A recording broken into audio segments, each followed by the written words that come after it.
right, I think I just kick off the session now. So hello again, and thanks for coming to our session today. It's really a nice way to kick off a Monday with a series of the Twin Cities startup events this week. So we are very, very glad to be here today to talk about our company, Peach Mindfulness, and the technology, the way that how we build this company and the software that powers it. So we have in the session today myself, Quinn Bolter, and Eugene Medinsky. So I will just start with talking a little bit about the company, and we'll see if more people are joining. And in the session today, just a reminder, you can turn on your audio and video when you have questions or you want to comment. You can also do that in the chat. Just make sure that you have the chat. You drop in the chat in the session chat and not the overall, the general group chat. So with that, let's talk a little bit. I want to just introduce a bit about myself. I'm the founder of Peach Mindfulness.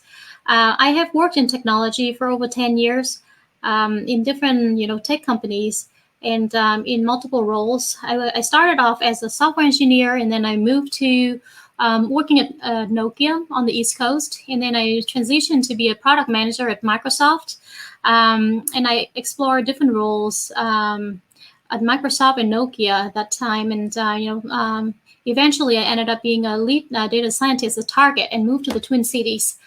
So Peach is an intelligent chatbot that helps you with meditation. It guides you with every step of the way with meditation, and by sending you a guided meditation to start your day in a good mood, and a sleep story to help you relax at night with a good sleep. So I will let Eugene talk a little bit about himself. Hi, everyone. My name is Eugene Medinsky. I'm the technical lead for Peach. I started working with Quinn a little over 6 or 7 months ago, and came on full time over the summer, really towards the end of the spring. And my background, I have an advanced degree in computer science and human-centered computing from Georgia Tech, where my interest in maybe sort of the human aspect of technology and software began. And over the years, I've worked at a variety of different companies. I've done a stint at Google, and then I worked at a startup called Usable Health that looked at providing nutritional advice to individuals that are eating at restaurants. And most recently, I was an engineering manager, an engineering lead at Kaltura, an online video platform. Yeah, I came on to work with Quinn on the technical side of Peach and see how we can take this off the ground. Cool. Thanks, Eugene. Just continuing here. So this is me, the picture of me doing a meditation retreat in 2019. And I had a different business at that time. I was just very exhausted from running the business. So I decided to go on a meditation retreat. And the story was that the first day I did a two-day meditation retreat, and the first day went well. I felt more relaxed. It helps me, kind of wind down from all thoughts in life and business. And then the second day, when I was continuing to do my meditation, and during lunch, I just, having a picnic outside and pulling out my lunch and was eating it. And then my mind kind of wandering started to go through different things. And then I thought about the long list I had to do after I come back from my retreat. And then all of a sudden, all of this stress and anxiety came back to me about so many things that I had to take care of at the time. So I was just, I had a question that popped in my head, and I was just boggled down with, why on earth I am sitting in this meditation retreat and I'm supposed to feel relaxed, and now the stress and the anxiety came back. So at that time, I remember I was sitting on the picnic table, and then I was listening to, so it's just a nature outside with birds chirping and stuff, and I was pulling out a peach from my picnic bag. And I look at the peach, and a thought came up in my mind. It just popped up. And I realized that, oh, I'm stressed because I'm not enjoying this peach at this moment. And all I had to do at that time was to eat this peach, and it was a really nice, juicy peach in August. So all of my questions at the time seemed very clear to me. That I have to learn, I have to spend more time learning how to be in the present moment. So when I came home, I wanted to look into really getting into meditation. By the time I took a retreat, it was more like a fix-it solution for the time because I had stress. But then from there, it gave me the inspiration to really go in and learn about mindfulness in a orthodox way, you might say. So I came back, and I talked with my Dharma teacher. He's a Buddhist monk at the temple in Savage, Minnesota, Venerable Thich Nhat Hanh. And I told him that I wanted to learn meditation. So I told him that I was searching for a meditation app, but I wasn't able to find one, because over the years before that, I tried to get into meditation. I used some apps, but most of the time I was just bored, and I was my mind wander off, and there was just too many options in those apps, so I could not find a good way for me. So on and off, I dropped out of meditation. And when I talked to Venerable Thich Nhat Hanh, he told me that he would help me to build this app, this meditation app that teach people how to meditate. Because if he helps me with building this app, then he can teach meditation to many more people, and not just to the people who go to the temple. So I started off building Peach with him, and started building out the content for Peach. And the way that I created Peach was really to help people find the simplest path to mindfulness, because there are multiple ways to meditate. Each person is different. We all have our own background and our personality, our preferences for meditation. Some people may have problems with meditation before, when they try meditation, but they was not able to stick to it, like myself. I know that throughout research, I've done a lot of research throughout those years, the last few years, to see that people feel that meditation is daunting because it is hard, it is boring, and the mind often wanders. And even there's a problem of starting a meditation habit. So it's challenging. So with Peach, I am creating a way that really to help people with finding the simplest path that fits them, that fits with their unique challenge, their your unique needs and wants and goals at the time. So the meditation is personalized to you, so that it works the best way for you. And the way that we deliver mindfulness is through text messages, because this is we want to create a personal connection with text messages. It feels like you have a buddy, you have a pal that texts you, that talks with you, and sends you meditation, but also helps with you along the way with the problems you might have. So that is the start of Peach, and we've done we've done multiple studies, multiple product launch in the past year. Peach was founded in 2020, and since then we've had several thousand users testing out and using our product. So a little bit about the mindfulness app space. You may be already familiar with this, but just want to give you an overall of the mindfulness space. There are a lot of people right now in the world that started and going into meditation. But this number is expected to triple in the next years, and there are many, a whole bunch of research proving or researching the benefits of meditation. Overall, it is a way to improve your general well-being. It also helps, meditation also helps with improving energy, memory, and definitely is very effective with anxiety relief and stress relief. It even can help with depression and some chronic pains. And a bit about the industry overall. Meditation is fastest growing trend within health and wellness in the last years.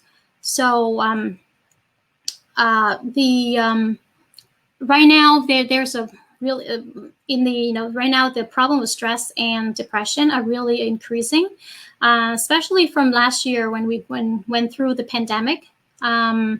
So there's 1 in 6 people globally right now with a problem with mental or mental substance abuse disorder.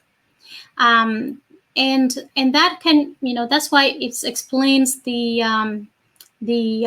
opportunity for meditation. The market for meditation is predicted to grow 11% each year. So over the last year, since we launched last May 2020, our users have grown quite a lot, and this really gives us the proof and the proof for the demand for a solution that is simple and easy and personalized to people, and to help people get into a relaxed mood, and to help people just learn to meditate and be mindful in the day. So we are partnering with a few organizations in the Twin Cities. We have deployed our program with the Minneapolis Health Department earlier this year, and saw really good results there. We also partner with a few businesses in the Twin Cities, and we are a cohort member of the Lunar Startups Accelerator. We received a grant this year from Launch Minnesota. Launch Minnesota is an organization that helps technology companies within Minnesota to grow. So we're definitely primed for growth here. And then the most recent kind of addition to our partnership portfolio is we are part of the beta cohort. Beta MN is a really one of the very well-known accelerator within the Twin Cities. So we are in the cohort now, and our hope is to just expand our network and you really use the connections and the knowledge that we learn from here to accelerate the business. So now I'm going into the core method that Peach uses, and this is taken from the many research that I've done in mindfulness. It's built on the 1,000-year-old mindfulness knowledge, and we just we create this method to make mindfulness kind of like stripped down to the core and make it simple, as the A, B, and C here components here. So with these methods, if you practice one of these 3 methods, it helps tremendously in your daily life and with de-stressing. And these are the 3 components that we put as a step-by-step curriculum, because we provide the we not only that we provide meditations, guided meditation, we provide a guided path to meditation and mindfulness. So these are the three core components that we use to create the path for you to start meditating. And the first component is awareness. This is the first step. And I'm just going to talk briefly through these components. There's a lot of text in here, and you feel free to read them. But you can just skim through them too. But the most important the step is awareness. This is the center of mindfulness. A lot of time we know about our state of mind, but it stays in the back of our mind. So, for example, we know that overall our stress level is at some certain level, but then we, for example, we know that we're stressed today, or we know we were stressed the past week, but usually we don't bring it to the forefront of the mind. And when you bring a state of mind to the forefront, you are able to bring it kind of like present it into your consciousness, so that you can start finding solution for it. So awareness is the first step. And then let's say after we are aware, let's say I'm aware that I'm stressed. The next step is to befriend the experience, because a lot of times what we do is we know, even that we know we have some certain condition, we react to it. We either like it or we don't like it. So let's say I'm stressed, then I can react to it with even more thoughts, like, why am I stressed? I don't want to be stressed. Why am I stressed for a long time?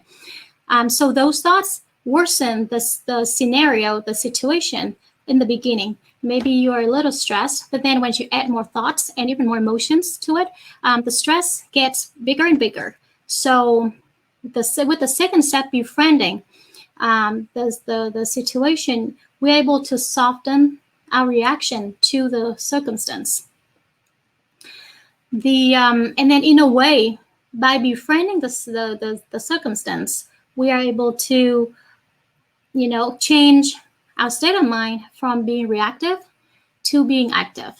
Because when we are not as, we don't react to the situations as strongly, we're able to keep a calm state of mind to deal with the situation.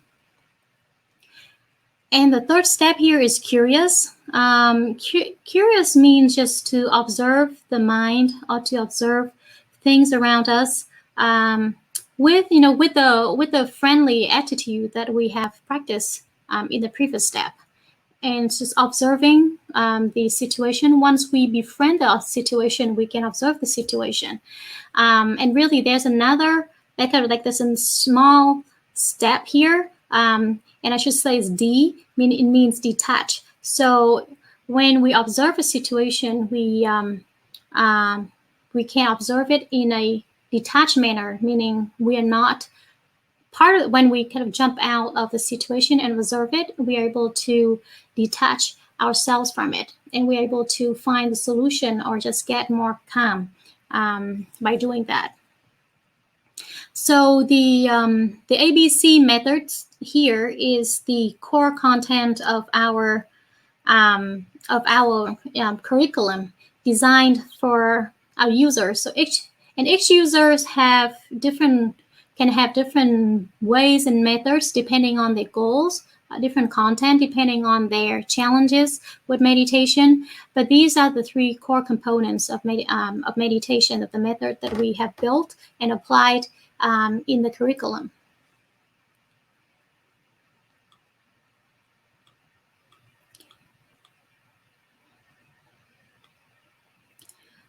Here's some screenshots of our app, and how our app works. The meditation is sent to your phone directly through text messages, so you won't get it as a reminder from from a friend or from your personal meditation coach. All you need to do is click on the link, or keep your meditation, or keep your text message unopened until you're ready to meditate.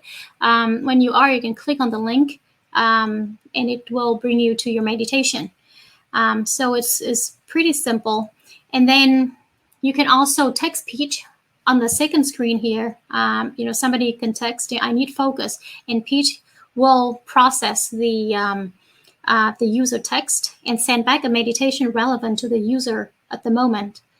Eugene will talk more about the technology that we use to do this, but I just want to give an overview of how the app works here. And then similarly, you can get a sleep story to wind down your day.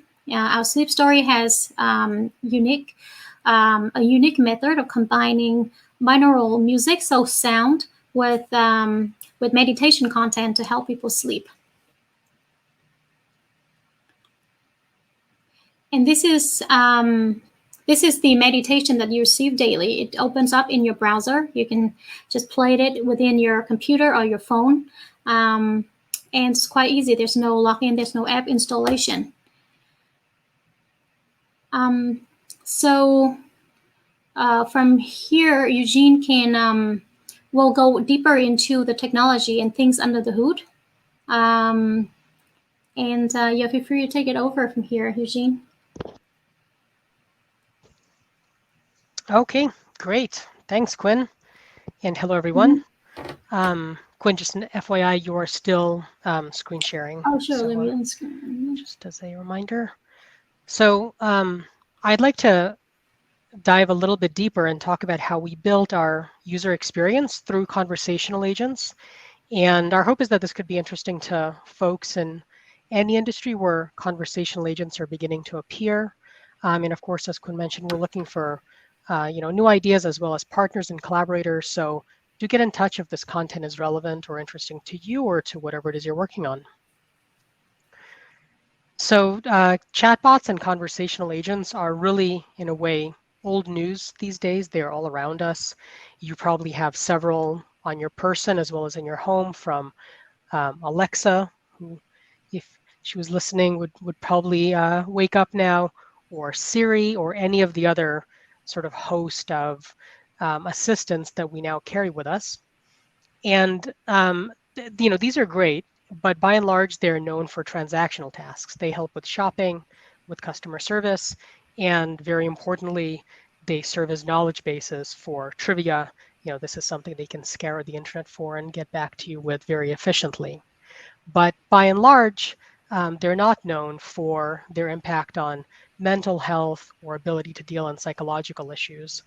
And so there are other chatbots and other conversational agents that are known for this. And many of you have probably heard of Eliza. So the original chatbot that was sort of meant to emulate a psychiatrist who had a recent, or somewhat recent now, second lease on life through an episode of Young Sheldon that aired a couple of years ago.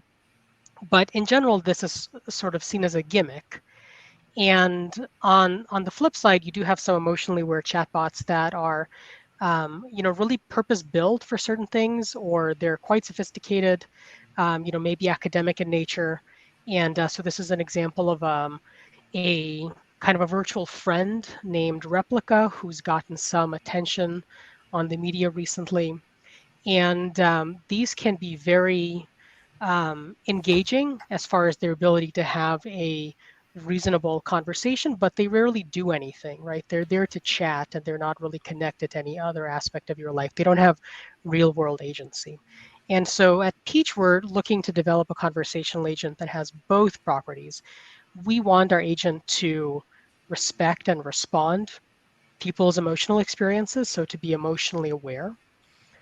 But it really does have a purpose. And its purpose is sort of twofold. On the one hand, the most important thing you can do is match users with content from the broad content library that Quinn just described. So when users are interested in hearing a particular kind of meditation, we want the chatbot to understand their experience, understand what they're asking for, and match them appropriately. But it also performs some mundane account tasks for them. It might pause their subscription if that's what they ask for, or it might move them from one kind of course module that they're on, learning a particular kind of meditation or doing meditation with a particular goal, to another to another type of course module based on what it is that they have spoken to it about.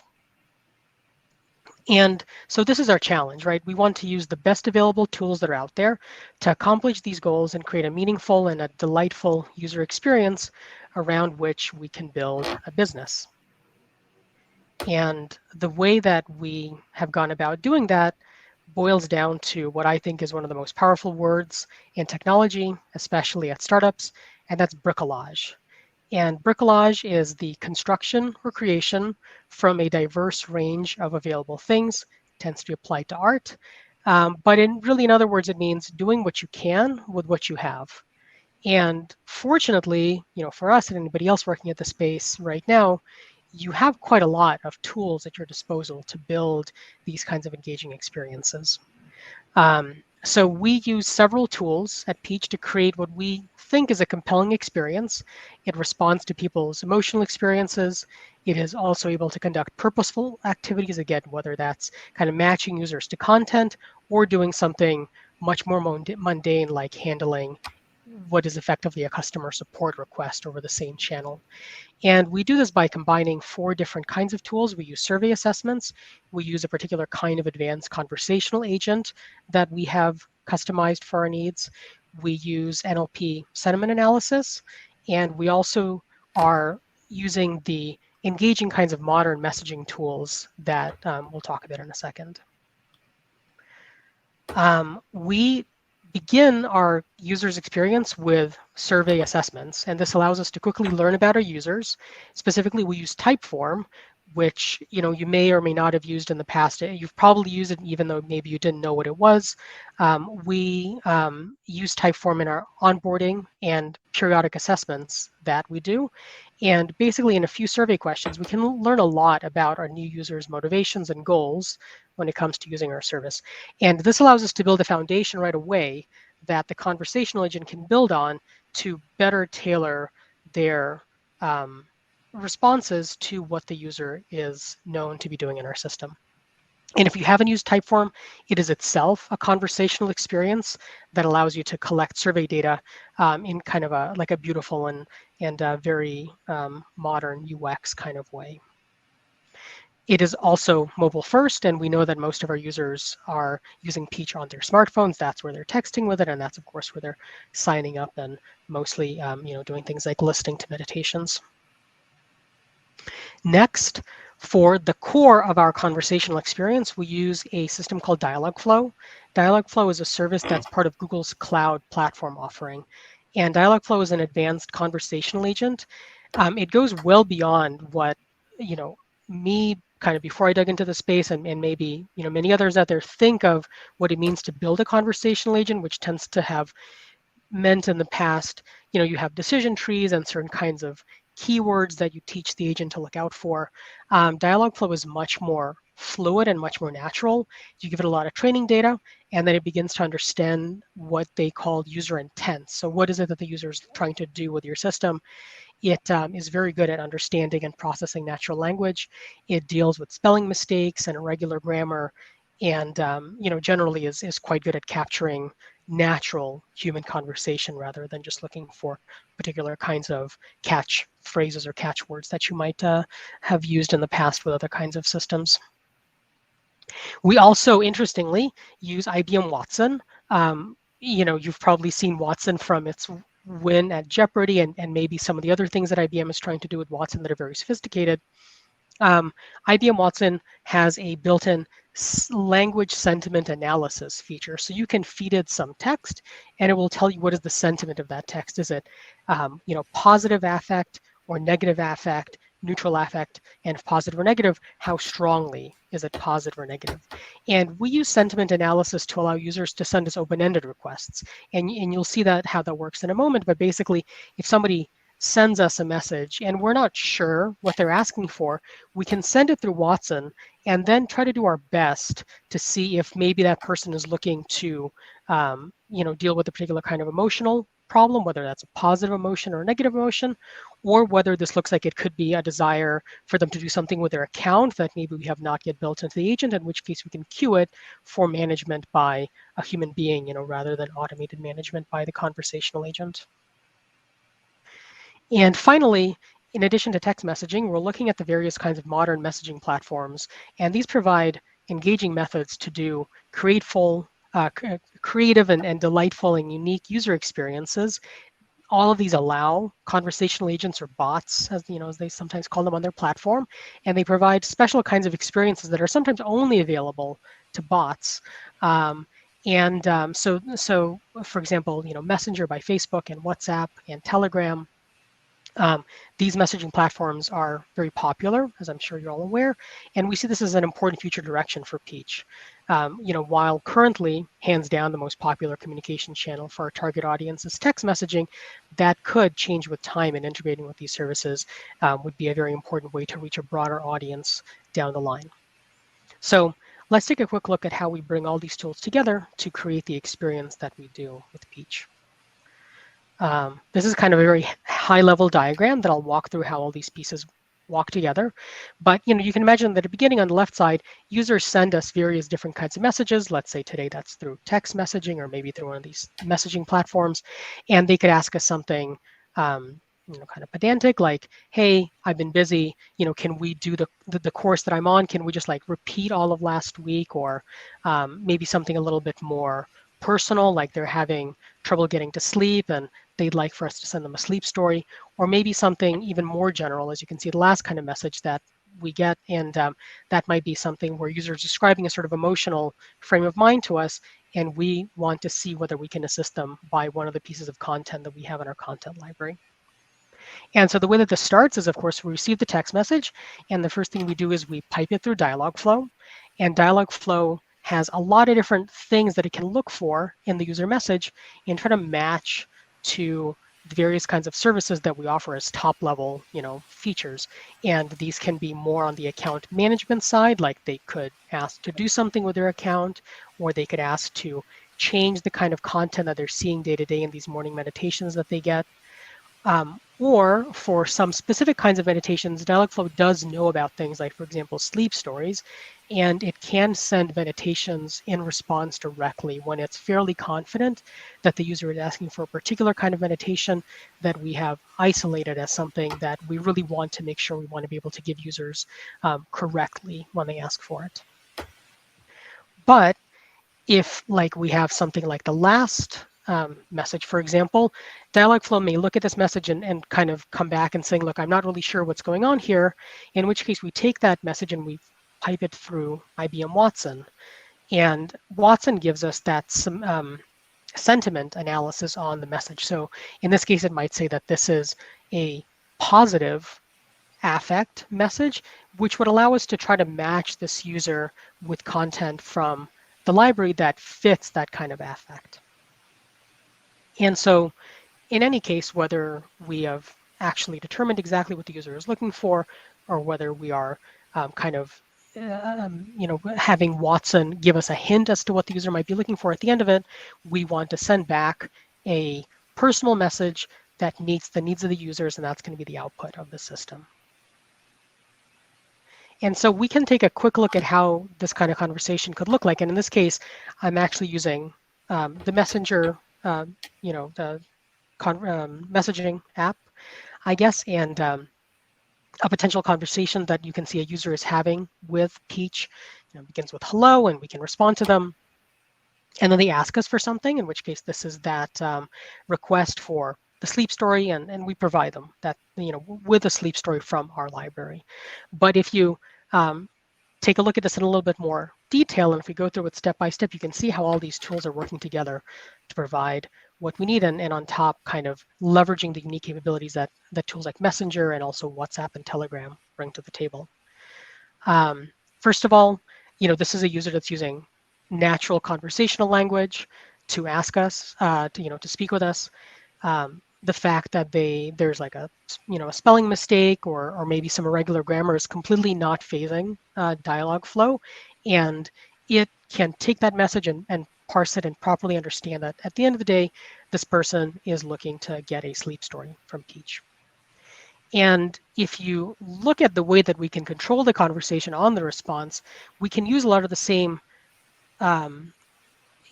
nonverbal cues really that you would use if you were interacting with a real person, with a human. There's read indicators that we can bring into it. We can split our message into multiple sub messages, and we have typing indicators like you have with many new chat tools. And so this allows us to actually create a personality for the conversational agent. Does it answer quickly, or does it take its time? Is it kind of like chatty in that it sends a lot of messages, or does it send a single longer message? All these things create a certain perception of its personality. And in addition, there are these rich response features that are offered by modern messaging platforms. So in this case, not only were we able to send a link to the right kind of content to the user, but we're able to do this in kind of this delightful experience that has an image in it, it has some text, a title, and it has a call to action, rather than just providing the user with a URL. And this is just an example of some of the features that are offered to conversational agents by these platforms. So together, by using these tools, we can create this compelling conversational agent. It respects and responds to people's emotional experiences that they're messaging us about. And it's also able to conduct purposeful activities. And again, most of the time, what we want to do is match users with content from our content library. But in many cases, when users are subscribers, they're asking for something with their account, we can also do more mundane customer service tasks through the same communication channel.